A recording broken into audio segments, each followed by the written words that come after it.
আলহামদুলিল্লাহ, আলহামদুলিল্লাহ গাইস, জীবনে আর বেশি কিছু চাওয়ার নাই ভাই। আল্লাহর ঘরে আসতে পারছি, কাবা ঘরটা ছুঁইতে পারছি, চুমা দিতে পারছি। আলহামদুলিল্লাহ, আমার জীবন সার্থক, আমার জীবন সার্থক।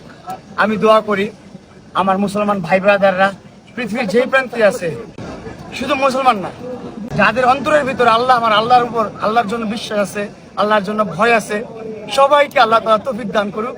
সবাই যেন উমরা করতে আসতে পারে, সবাই যেন হজটা করতে পারে, আর সবার কপালে যেন এটা ছুঁয়ে দেখার তৌফিক থাকে। সবার জন্য দোয়া রইল। আমি আসলে খুব এক্সাইটেড। আমি এত জাতা খাইছি ভাই, ছোট্ট একটা মানুষ ভাই, এতগুলো জাতা খাইছি।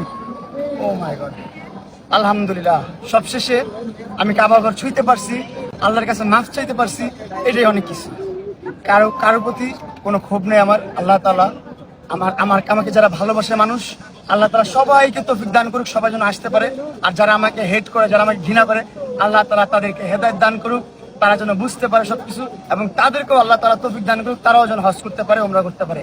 আমার শত্রুদের জন্য ভালোবাসা, ভালোবাসার মানুষের জন্য ভালোবাসা। Love you everyone.